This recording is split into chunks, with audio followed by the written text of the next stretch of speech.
Malcolm, you're in Washington, D.C. Just a couple of days ago, we were very close to a government shutdown, namely about the issue of Ukraine. What do you see going on in D.C.? Well, it's a very, how can I put it? It's a situation that is fraught with danger, certainly for Ukraine and the support for the United States to Ukraine.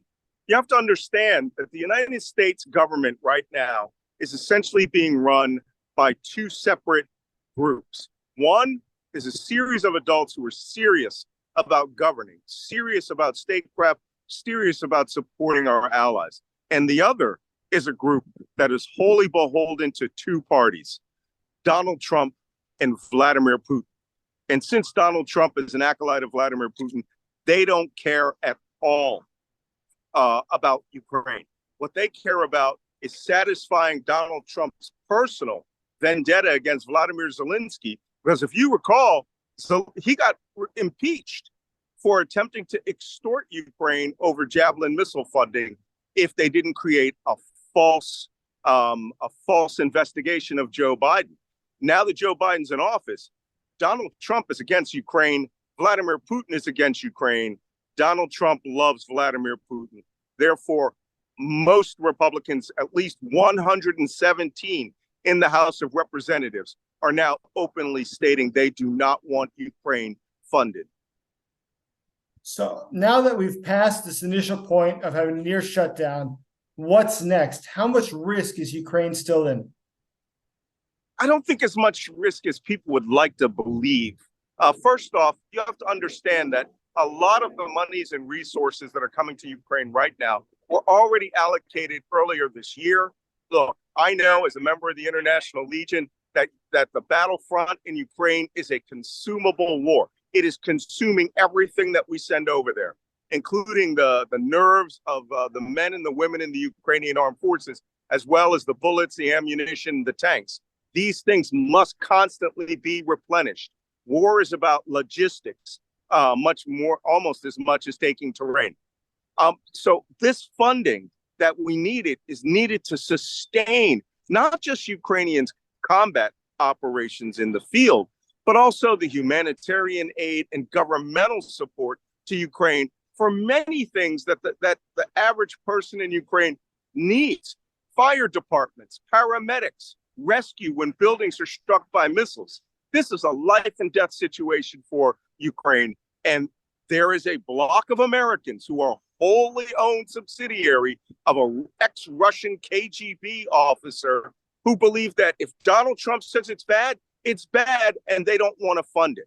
The worst argument that they're making is that giving money to Ukraine is taking money away from Americans. No, it's not.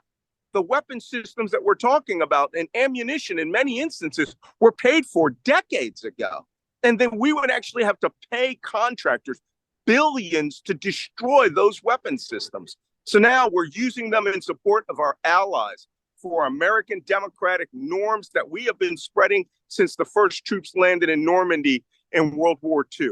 So Ukraine is in peril to a certain extent. It's going to take some finessing, but I think its funding will continue, and I think the U.S. will support the operations going into the future.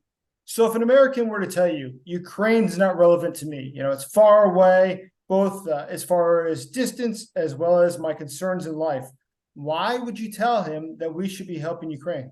I get asked this question all the time. America is a nation built on freedom and democracy. We were a nation that took ourselves and fought ourselves free of a tyranny, of a government that would not allow us to have representative government. We literally upheld those principles our entire history. 248 years America has stood for this. And now we have people in our own government who no longer believe in freedom, who no longer believe in democracy, who believe that we have to cut and run on our allies. When we landed in Normandy in June 6, 1944, we were landing to retake Europe from a tyranny. We were landing to retake Europe from a dictator who was hell-bent on exterminating entire nations. Why would we stand here as American citizens today and say, well, we don't have a problem with that? Maybe we should worry about a border wall on the southern border, which is a problem that existed in 1941 when the Japanese attacked us at Pearl Harbor. These are things that don't go away, but you can't turn back on your values. American values are that we stand with our allies. We stand for freedom. We stand for democracy. And it's only recently it's become almost like a talking point of one of the two parties in the United States to give up on American democracy. So if you call yourself an American, all right, and you believe that we did the right thing in World War II, we did the right thing in the Cold War to stand up against the Soviet Union or the invasion of Korea by the North Koreans, then you'll understand this is our legacy. We did this. Our parents did it. My father joined the Navy when he was 15 in 1944 to help free the world from tyranny. And that's what we're doing again. Excellent. Malcolm, thank you so much for your time. It's my pleasure. Good to see you.